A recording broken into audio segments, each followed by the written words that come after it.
ये जो सुसाइड किया है क्या मामला है?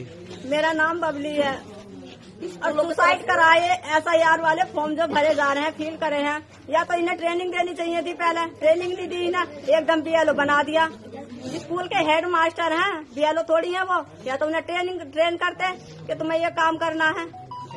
इतने सारे फॉर्म दे दिए उन्हें, 1015 फॉर्म दे दिए उन्हें फिल करने के लिए। आके ये लोग किसी का सपोर्ट तक नहीं मिला उन्हें। अच्छा, क्या कारण है जो इन्होंने सुसाइड किया है? दबाव के कारण सुसाइड करा उन्होंने। किन लोगों का दबाव था? उसका इतना प्रेशर है, रात के 1-1, 2-2 बजे मैं काम करवा रही हूँ उनके साथ, खुद काम कर रहे हैं। तो कह रहे बताओ मैं क्या करूँ मैं? मौके पर कौन कौन अधिकारी आए हैं? मौके पर नमस्कार, मैं डॉक्टर विजय शुक्ल। भारत का लोकतंत्र दुनिया के लिए मिसाल कहा जाता है, लेकिन उसकी बुनियाद पर आज जो बोझ रखा गया है वह उसकी आत्मा को धीमे धीमे कुचलता जा रहा है। उन लाखों कर्मचारियों पर जिनकी मेहनत, जिनकी नींद, जिनकी जान, जिनकी निजता और जिनके पूरे अस्तित्व पर यह लोकतंत्र टिका है, उनका दर्द आज भी आंकड़ों में दर्ज नहीं होता। जब देश लोकतंत्र का पर्व मनाता है, उसी समय कुछ घरों में मातम फैल जाता है। BLO, शिक्षक, पंचायत सचिव, लेखपाल, आंगनबाड़ी सेविका, ये सब चुनाव आयोग के ठेके के मजदूर हैं। इनके खून पसीने पर चुनाव होता है, लेकिन इनकी मौत पर एक पंक्ति शोक तक नहीं आता। यही भारत का चुनाव आयोग है, एक महान संस्था जिसके पैरों के नीचे इंसानों की आवाज़ें इतनी धीमी कर दी गई है कि उसे खुद भी सुनाई नहीं देती। पिछले 7-8 महीनों के भीतर SIR यानी सिस्टमेटिक इंटेंसिव रिवीजन के कारण मरने वालों की गिनती अब सिर्फ 20-25 नहीं रही। जिला स्तर के कर्मचारी संगठनों, मीडिया रिपोर्टों, यूनियन डेटाबेस और 11 राज्यों की स्थानीय खबरों के आधार पर यह आंकड़ा आज 35 से 40 के बीच बैठता है। गुजरात में 7, मध्य प्रदेश में 8, राजस्थान में 5, पश्चिम बंगाल में 6, उत्तर प्रदेश में 4, तमिलनाडु में 2, केरल में 1 और बाकी राज्यों में करीब 8 मौतें जो आधिकारिक दस्तावेजों तक पहुंचते पहुंचते व्यक्तिगत कारण घोषित कर दी जाती हैं। इसे हादसा कहना मूर्खता है और आत्महत्या कहना आधा सच। इन मौतों का सबसे सही शब्द मिलता है साइलेंट मर्डर। यह हत्या उस व्यक्ति ने नहीं की जिसने किसी को ना मारा, यह हत्या उस तंत्र ने की जिसने किसी को जीने नहीं दिया। चुनाव आयोग आधिकारिक रूप से कहता है कि मरने वालों का कोई डेटा उसके पास नहीं है। यही वह वाक्य है जो लोकतंत्र की सबसे घातक तस्वीर पेश करता है। जिस संस्था का दायित्व है देश की जनता का विश्वास बचाना, वह अपने सबसे निचले स्तर के कर्मचारियों की मौत को आंकड़ों के रूप में भी मान्यता देने को तैयार नहीं। यह उस ठेकेदार मानसिकता का विस्तार है जिसके कारण आज BLO का जीवन एक चलती मशीन के पुर्जे जैसा बन गया है। पुर्जा खराब हो जाए तो बदल दो, इंसान खराब हो जाए तो नया लगा दो, बस चुनाव हो जाने चाहिए। यह चुनाव आयोग की ठंडी, निर्दयी और मानवहीन कार्यशैली का सबसे जीता जागता सबूत है। लेकिन यह सिर्फ प्रशासनिक विफलता नहीं है। इस कहानी का सबसे खतरनाक अध्याय राजनीति है। दिल्ली से लेकर दफ्तरों तक सत्ता की छाया चुनाव आयोग पर हमेशा रही है। यह खुलकर कोई नहीं कहता, पर हर IAS, हर DM, हर SP, हर BLO जानता है कि चुनाव आयोग जितना स्वतंत्र दिखता है उतना स्वतंत्र है नहीं। केंद्र की सरकारें, राज्य की सरकारें और राजनीतिक दल सभी अपनी अपनी जगह से आयोग को प्रभावित करते हैं। आयोग उनको आदेश देता है जिन्हें वह नियंत्रित कर सकता है और चुप रहता है जहां उसकी खुद की सीमाएं शुरू हो जाती हैं। पश्चिम बंगाल इसका सबसे बड़ा उदाहरण है। वहां चुनाव हो और आयोग कार्रवाई न करे, यह असंभव है। DGP बदला जाएगा, SP बदले जाएंगे, जिला प्रशासन में फेरबदल होगा, केंद्रीय बल तैनात होंगे और तमाम आदेशों की बौछार हो जाएगी। लेकिन गुजरात, मध्य प्रदेश, राजस्थान, उत्तर प्रदेश और बाकी भाजपा शासित राज्यों में BLOs की मौतें होती रहती हैं, नोटिसों की धमकी मिलती रहती हैं, SIR का बोझ हड्डियों में उतर जाता है और आयोग असाधारण चुप्पी में डूब जाता है। क्या यह बताता नहीं है कि आयोग का पैमाना राजनीतिक वातावरण देखकर बदलता है? क्या शक्ति वहीं दिखाई जाती है जहां केंद्र सरकार की राजनीतिक लड़ाई चल रही हो? क्या चुप्पी वहां दिखाई जाती है जहां सत्ता के साथ उसका गैर लिखित तालमेल हो? सवाल उठाना जनता का अधिकार है और सवाल जितने गहरे हों लोकतंत्र उतना ही सुरक्षित होता है। लेकिन आज का भारत सवाल पूछने में डरने लगा है। BLO मरता है, शिक्षक गिरकर मर जाता है, महिला सेविका रात रात भर घर घर दौड़ती है और अचानक कोलैप्स हो जाती है। लेकिन कोई भी पूछने की हिम्मत नहीं करता कि आखिर क्यों यह सब सिर्फ चुनाव आयोग के नीचे होता है। इन मौतों का कोई पैटर्न क्यों नहीं है? क्यों हर राज्य में, हर जिले में, हर ब्लॉक में SIR से मौत का रिश्ता जुड़ गया है? दरअसल यह रिश्ता नई घटना नहीं है। आयोग की संरचना ही ऐसी है कि उसका पूरा बोझ नीचे जाता है और निर्णय ऊपर फंसकर रह जाते हैं। आयोग खुद कोई कर्मचारी नहीं रखता, ना उसकी अपनी फोर्स है, ना उसकी अपनी फील्ड यूनिट। यह पूरे साल सुप्त सोया हुआ विशालकाय संगठन है और अचानक चुनाव आते ही वह राज्य के कर्मचारियों पर ट्रक भरकर आदेश फेंकने लगता है।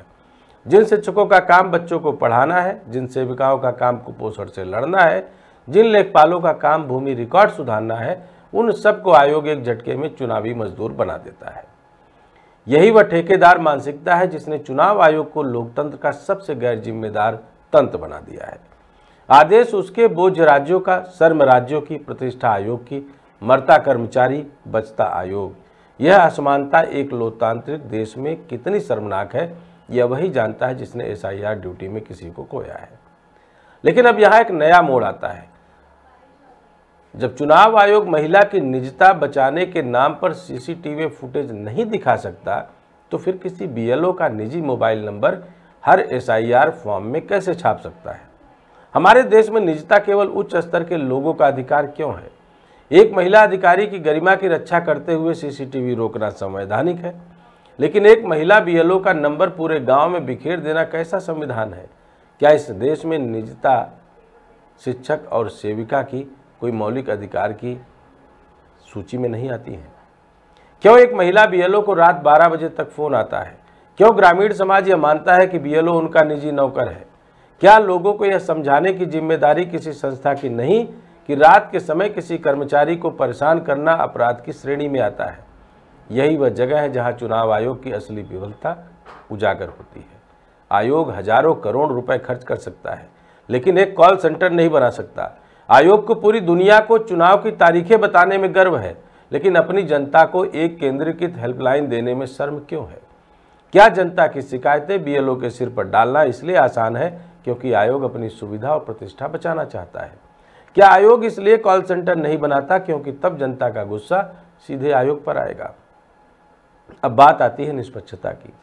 अगर भारत को सच में निष्पक्ष चुनाव चाहिए तो आयोग को उधार के कर्मचारियों पर आधारित व्यवस्था छोड़कर अपनी अस्थायी सेना बनानी होगी।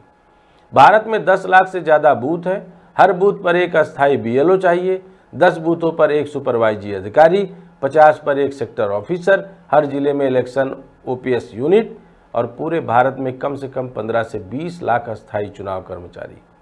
एक स्वतंत्र फोर्स, एक स्वतंत्र कैडर, एक स्वतंत्र प्रशासनिक ढांचा, तभी भारत का लोकतंत्र सच में स्वतंत्र कहलाएगा।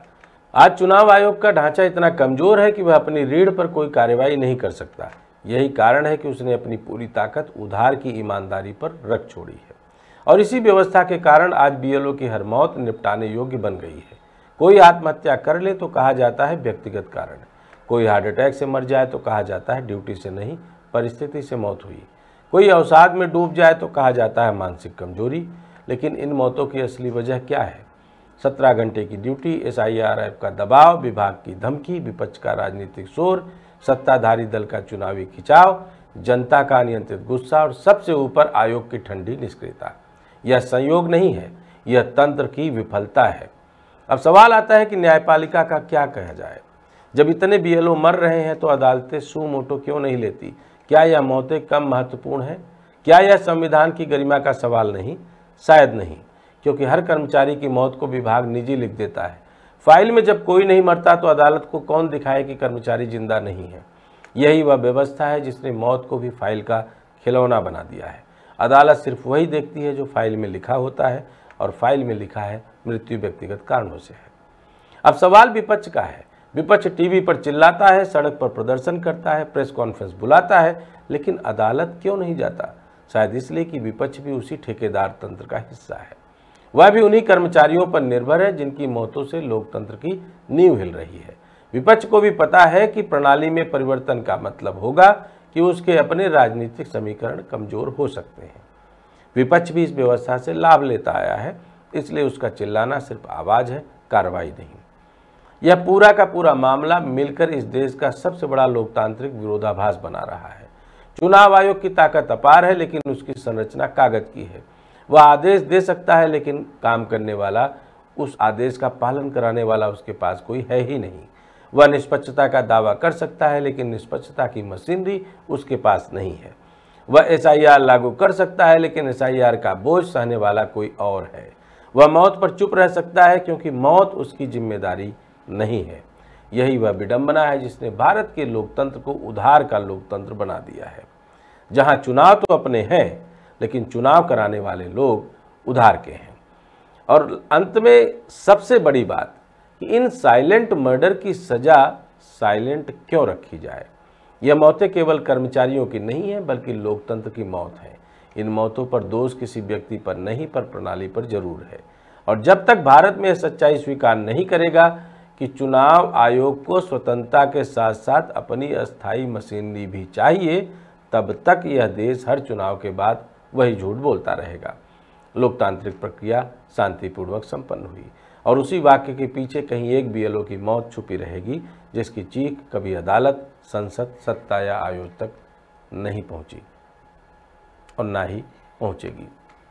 कुल मिलाकर अगर आपको लगता है कि SIR के बहाने BLOs के ऊपर हर कोई प्रेशर बना रहा है, तो एक गुजारिश है कि SIR की प्रक्रिया अगर चुनाव आयोग हमारी आपकी सटीक जानकारी और हमारे अपने लोकतंत्र की मजबूती के लिए कर रहा है, तो हम आप BLO को दिन में ही परेशान करें, फ़ोन करके अपनी जानकारियाँ लें, रात भर फ़ोन करके उनको और मानसिक पीड़ा से प्रताड़ित ना करें, क्योंकि कोई भी BLO यह नहीं चाहेगा कि वह आपकी गलत जानकारी दे।